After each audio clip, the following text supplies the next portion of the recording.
We'll get you on the tax rate. That'll be later. Bébhinn Roland, 13 Avalon Avenue, Hagerstown, Maryland.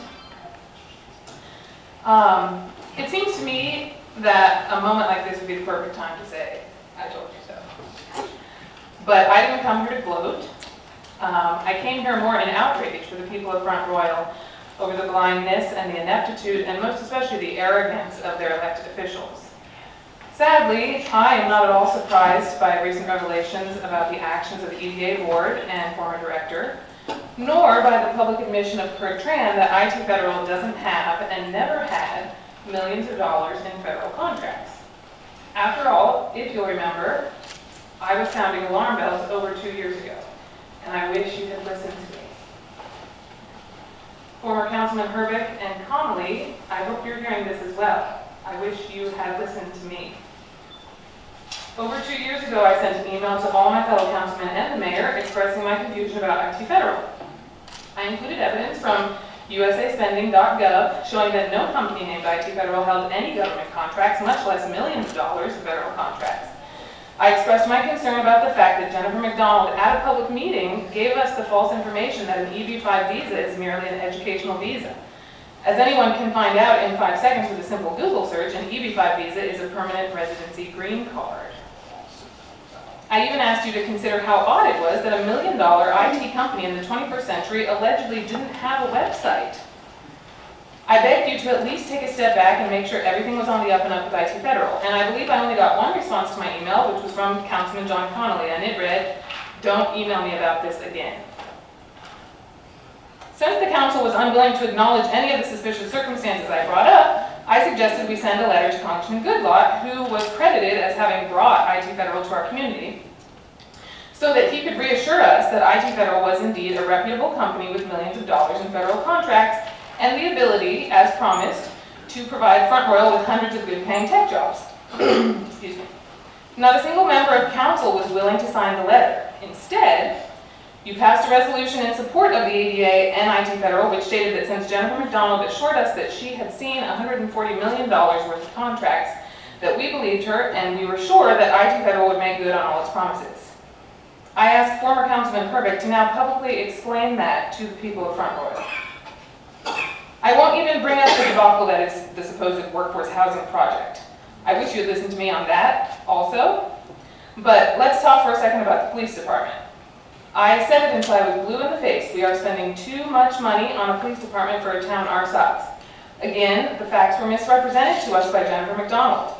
Unless you have amnesia, you've got to remember how she assured us in a closed meeting that she had closed on a new market tax credit loan. I hope you're noticing a pattern in all of this. How many times did you all tell me, we trust Jennifer? It was lots of times. The town has been duped in major damaging ways, and you let it happen.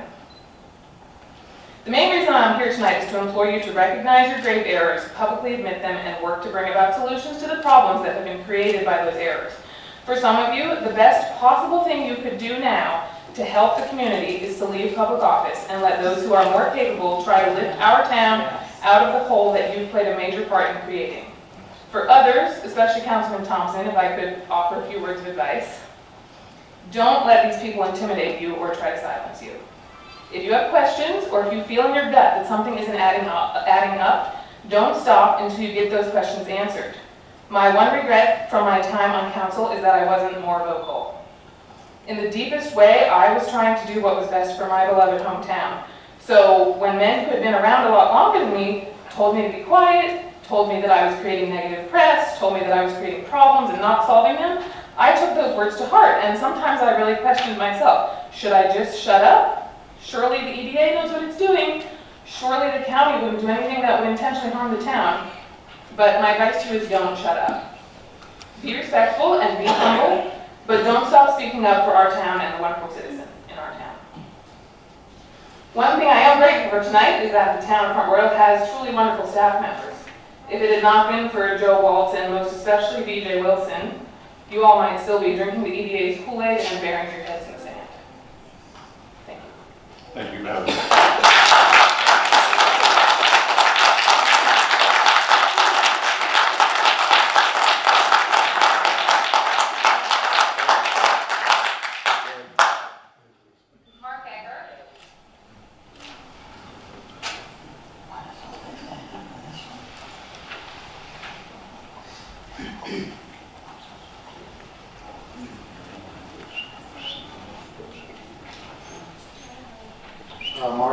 721 Campbell Circle, Front Royal. Well, the chickens are coming home to roost.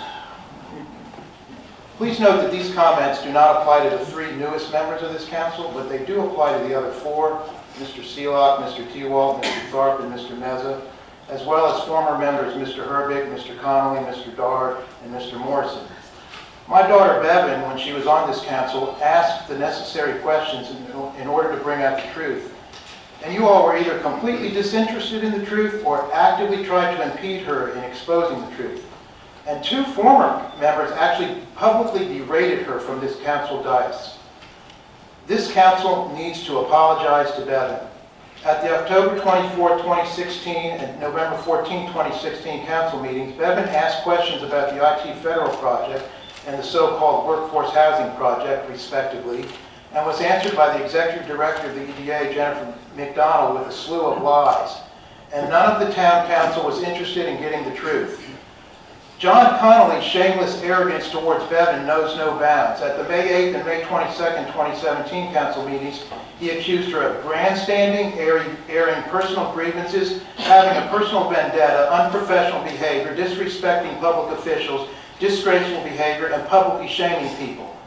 Talk about the pot calling the kettle black. If anyone wants to hear a disgusting tirade of Mr. Connolly, go to the Royal Examiner YouTube video of May 22nd, 2017. Mr. Connolly, if you're listening, you owe her an apology.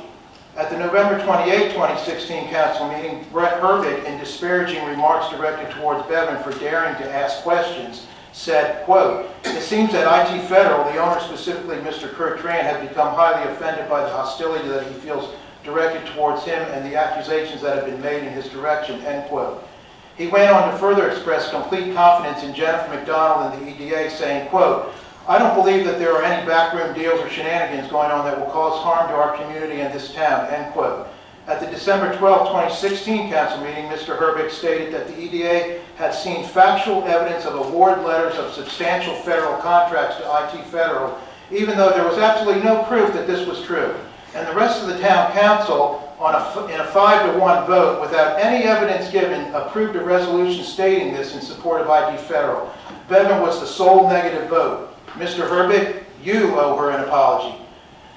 Mr. Tewalt, at the November 21st, 2016 council work session, when Bébhinn attempted to get this council interested in the truth about ITFederal and getting confirmation from Congressman Goodlatte, you said, quote, "I have a problem with this. Jennifer said everything is going well," end quote. At the November 28, 2016 council meeting, referring to ITFederal, you said, quote, "Especially Jennifer McDonald and the EDA, I want to give them credit because without them, nothing would have gotten started," end quote. And at the December 12, 2016 council meeting, when answering the concerns that Bébhinn brought up about the resolution in support of ITFederal, you stated, quote, "We've been talking about this thing for 45 days at least or more. I'm thoroughly convinced that if Jennifer McDonald starts an ongoing project, it will come to fruition.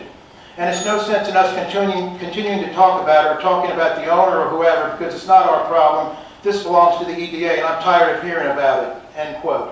Well, Mr. Tewalt, you were tired of hearing about it after 45 days, but now here it is 833 days later and we're still talking about it because you didn't listen to your fellow councilmen.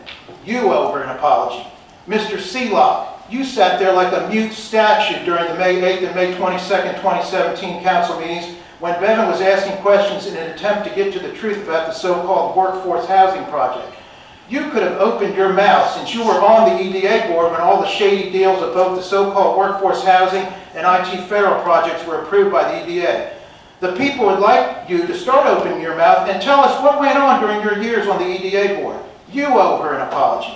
Mayor Tharp, your impeding of Bébhinn in her attempt to find out the truth about the so-called workforce housing project was unbelievable. At the May 8, 2017 council meeting, you stated, quote, "I did go into a long discussion with Ms. McDonald on this, property owners. I think I have a pretty detailed description of everything you've asked, but it wouldn't be appropriate for me to give you those answers," end quote. So Mayor Tharp, you have the answers, but you don't want to share them with the rest of the town council. And when she tried to answer the attacks of John Connolly, you tried to keep her from talking, stating, "Excuse me, Ms. Egger, we're not going to get into it back and forth," end quote. You owe her an apology. This council tonight should add to the agenda a formal apology to former Councilman Bébhinn Egger Rowland. Thank you. Thank you.